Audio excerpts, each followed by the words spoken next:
আসসালামু আলাইকুম রহমতুল্লাহি ওয়া বারাকাতুহু। সুপ্রিয় শিক্ষার্থী বন্ধুরা, তোমরা সকলেই আল্লাহর অশেষ রহমতে ভালো আছো, সুস্থ আছো এবং স্বাভাবিক আছো, এই শুভকামনায় আমি খন্দকার নাজমুল হোসেন, সহকারী শিক্ষক হিসাব বিজ্ঞান, বানেশ্বরী উচ্চ বিদ্যালয়, নগরকান্দা, ফরিদপুর। আজকের অনলাইন ক্লাসে নবম শ্রেণীর হিসাব বিজ্ঞানের হিসাব চ্যাপ্টার থেকে একটি সৃজনশীল অঙ্ক করব। সৃজনশীল অঙ্কটি ব্ল্যাকবোর্ডে উঠিয়েছি, দেখো। জনাব সেপা 2019 সালের মার্চ মাসে নিম্নলিখিত লেনদেনগুলো সংঘটিত হয়। মার্চের 1 তারিখে মূলধন আনা হলো 50,000। মার্চের 4 তারিখে ব্যক্তিগত অর্থ দ্বারা ব্যানার তৈরি 1000 টাকা। 6 তারিখে কাগজ ক্রয় 500 টাকা। বিনিয়োগের সুদ পাওয়া গেল 1000 টাকা। 10 তারিখে বেতন প্রদান 5000 টাকা। 12 তারিখে আলমারি ক্রয় 20,000 টাকা। 20 তারিখে ক্যাশ বাক্স থেকে হারিয়েছে 1000 টাকা। 25 তারিখে বিলের অর্থ পরিশোধ 5000 টাকা। 30 তারিখে উপভাড়া 3000 টাকা। ক নম্বর প্রশ্নে বলেছে অপরিচালন আয় নির্ণয় করো। খ নম্বরে বলেছে 1, 6, 10, 12 তারিখের লেনদেনগুলোর হিসাবে শ্রেণী নির্ণয় করো। প্রিয় শিক্ষার্থীরা, শ্রেণী বলতে হিসাবে যে 5 ভাগে ভাগ করা হয়েছে: আয়, ব্যয়, দায়, সম্পদ, মালিকানা সত্ত্ব। আর 4, 8, 20, 25 তারিখে ডেবিট ও ক্রেডিট নির্ণয়, লেনদেনগুলো ডেবিট ও ক্রেডিট নির্ণয় করবার বলছে। তাহলে প্রিয় শিক্ষার্থীরা, তোমরা দেখো, 1 নম্বরে বলেছে, ক নম্বরে বলেছে অপরিচালন আয়। এখানে দেখো আয় আছে দুটি, 8 তারিখে আর 30 তারিখে, 8 আর 30। তাহলে আমরা অঙ্কে চলে যাই। ক অংশ, এখানে যে প্রশ্ন দেওয়া থাকবে 1 থেকে 3 থেকে 11 পর্যন্ত যে কোনো একটি প্রশ্ন থাকবে, ওই প্রশ্নের উত্তর নং লিখতে হবে। তাহলে আমরা 1 নম্বরে লিখি অপরিচালন আয়।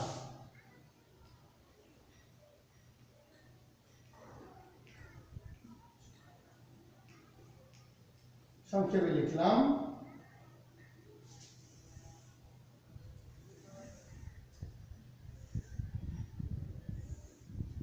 তারিখ, বিবরণ, টাকা। দেখো 2019 সাল, 2019 মার্চ, অর্থাৎ আয় চাইছে। এই 8টা লেনদেনের ভিতরে 2টি লেনদেনে আয় আছে। প্রিয় শিক্ষার্থীরা, তোমরা এই 8টি লেনদেন পড়লেই বুঝতে পারবা। আয় আছে হলো এই 8 তারিখ আর আছে 30 তারিখ।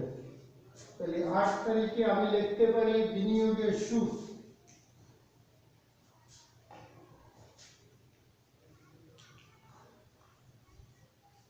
বিনিয়োগের সুদ হলো 1000 টাকা।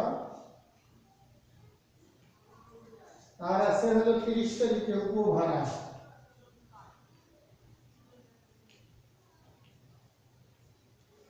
উপভাড়া আছে 3000 টাকা।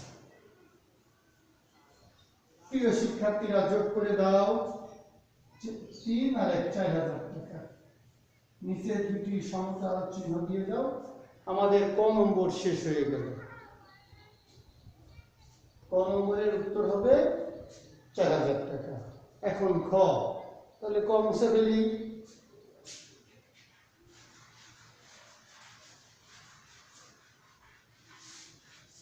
দেখো খতে বলছে হলো 1, 6, 10, 20 তারিখের লেনদেনগুলোর হিসাবে শ্রেণী নির্ণয় করার জন্য। তাহলে আমরা একটা দাগ দিই যাতে এর সঙ্গে না মিলে যায়। আমি লিখি 1, 6, 10 ও 12 তারিখে লেনদেনগুলোর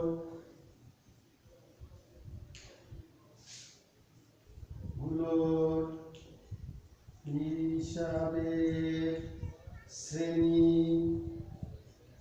নির্ণয় করা হলো। তাহলে আমরা সব করে ফেলাই। মোট 4টে তারিখ, আমি 4টে দাগ দিয়ে ফেলাই। 1, 2, 3, 4। তাহলে আমাদের তারিখ বিবরণ হিসাবে শ্রেণী।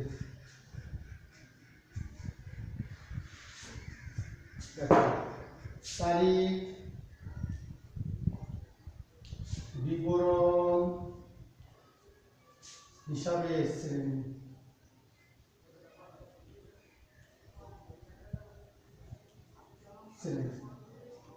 2019 মার্চের 6, 10, 12। দেখো 1 তারিখে মূলধন আনা হলো। ব্যবসা প্রতিষ্ঠানে যদি মূলধন আনা হয় তাহলে এটা মালিক একটি সুবিধা প্রদান করে। মালিকের ব্যক্তিগত অর্থ দ্বারা ব্যবসায় কোনো সুবিধা প্রদান করলে সবসময় মূলধন হিসাব ক্রেডিট হয়। আর নগদ টাকা পাবো, তাহলে আমরা লিখব নগদ দাম হিসাব ডেবিট মূলধন হিসাব ক্রেডিট। 6 তারিখে বলছে কাগজ ক্রয়। কাগজ, কালি, কার্বন, আলপিন এগুলো ক্রয় করলে সবসময় মনিহারি হিসাব হয়। এগুলো কিনলে নগদ টাকা চলে যায়। তাহলে মনিহারি হিসাব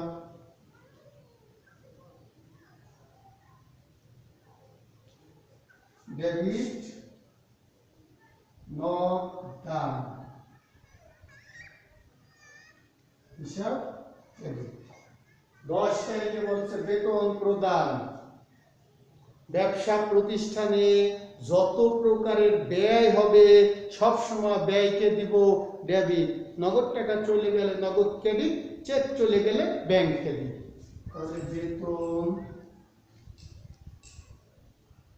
হিসাব ডেবিট নগদ হিসাব ক্রেডিট। 12 তারিখে বলছে আলমারি ক্রয়। আলমারি, শোকেস এগুলো, তারপরে আপনার তোমার চেয়ার, টেবিল সবসময় এগুলো ক্রয় করলে হয় আসবাবপত্র।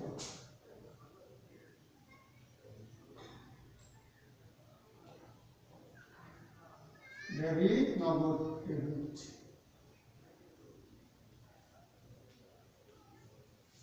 দেখো আমাদের হিসাবের শ্রেণী চাইছে। হিসাবের শ্রেণী হলো আর আয় হিসাব, ব্যয় হিসাব, দায় হিসাব, সম্পদ হিসাব, মালিকানা সত্ত্ব হিসাব, নগদ সব সম্পদ। আমরা যেটা সম্পদ হিসাব লিখি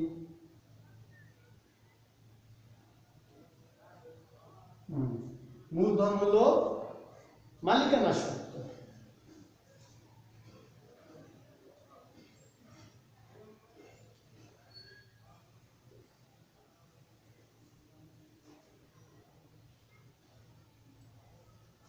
মনিহারি ব্যয়, নগদ সম্পদ।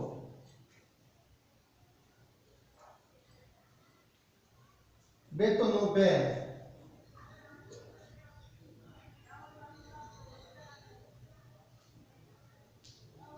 আসবাবপত্র সম্পদ,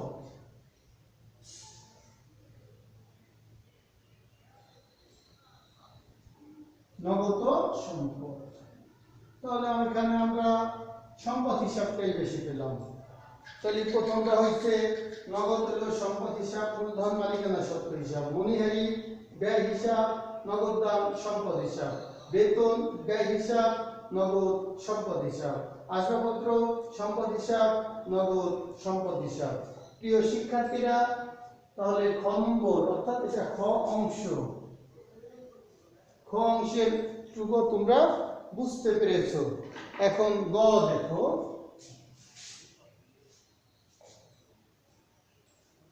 আমরা মুছে ফেলি, এখানে একটু সংযোজন বিয়োজন করা লাগবে। দেখো 4, 8, 20, 25, 4, 8, 20 ও 25 তারিখের লেনদেনগুলো ডেবিট ক্রেডিট নির্ণয় করো।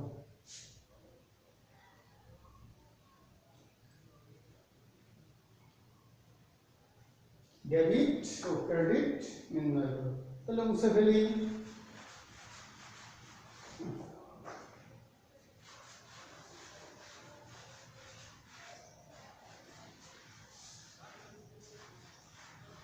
দেখো আমরা শুরু করি।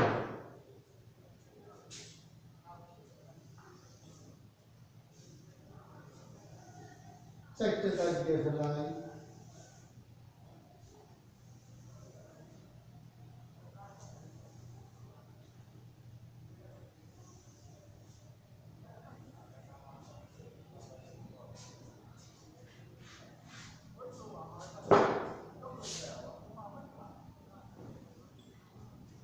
তারিখ, বিবরণ, ডেবিট টাকা, ক্রেডিট টাকা।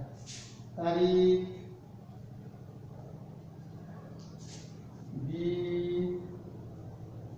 বিবরণ, ডেবিট টাকা,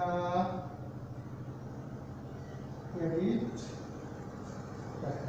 প্রিয় শিক্ষার্থীরা, আমি যে শর্তটি এঁকেছি,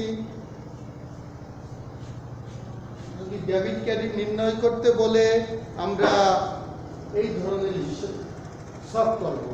তাহলে এটা 2019 মার্চের 4, 8, 20, 25। ব্যক্তিগত অর্থ দিয়ে ব্যবসায় মালিক যত সুবিধা প্রদান করবে সবসময় মূলধন হিসাব ক্রেডিট হবে। আর এখানে ব্যানার মানে বিজ্ঞাপন হিসাব ডেবিট হিসাব ক্রেডিট। তাহলে 1000 টাকা ডেবিট বরাবর 1000, ক্রেডিট বরাবর 1000। 8 তারিখে বলছে বিনিয়োগে সুদ পাওয়া গেল। বিনিয়োগে সুদ পেলে নগদ টাকা বৃদ্ধি পায়।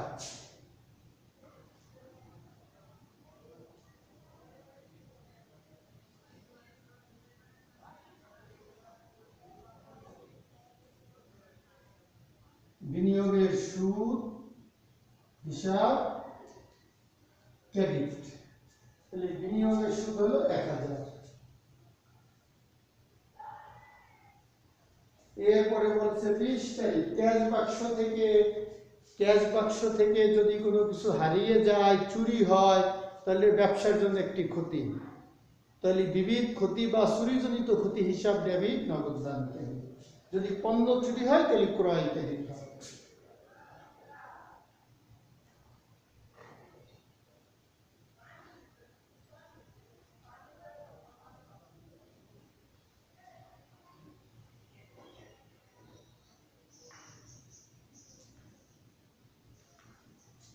এটাও 1000।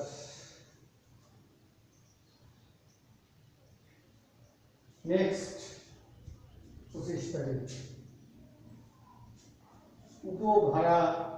না, 25 তারিখ বলছে কি বিলের অর্থ পরিশোধ করলে নগদ টাকা কমে যায়। প্রতিও বিল হিসাব ডেবিট,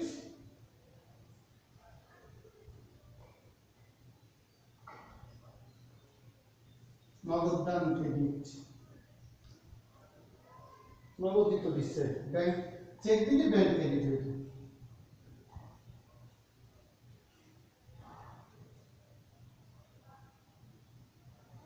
5,000 টাকা। তাহলে প্রিয় শিক্ষার্থী বন্ধুরা, ডেবিট গ অংশের ডেবিট ও ক্রেডিট নির্ণয় করলাম। তাহলে ডেবিট ক্রেডিট বিজ্ঞাপন হিসাব ডেবিট 4 তারিখে দেয়া। ব্যক্তিগত অর্থ দিয়ে যেহেতু দিচ্ছে মূলধন হবে, মূলধন।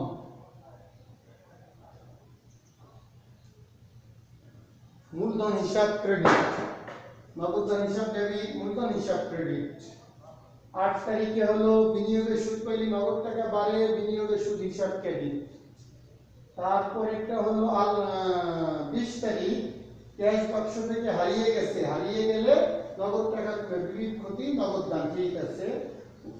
প্রদীয় বিল হিসাব ডেবিট, নগদ দান হিসাব ক্রেডিট। প্রিয় শিক্ষার্থী বন্ধুরা, তোমরা সকলেই এই নবম শ্রেণীর হিসাব বিজ্ঞানের এই অঙ্কটি তোমরা শিখেছো। এই ধরনের যে অঙ্কই পরীক্ষায় আসুক না কেন, তোমরা এই অঙ্কগুলোর সমাধান সুন্দরভাবে করতে পারবা। এবং পরবর্তী ক্লাসে ক্রয় জাবেদা বিক্রয় জাবেদা সম্পর্কে আলোচনা করব। ধন্যবাদ।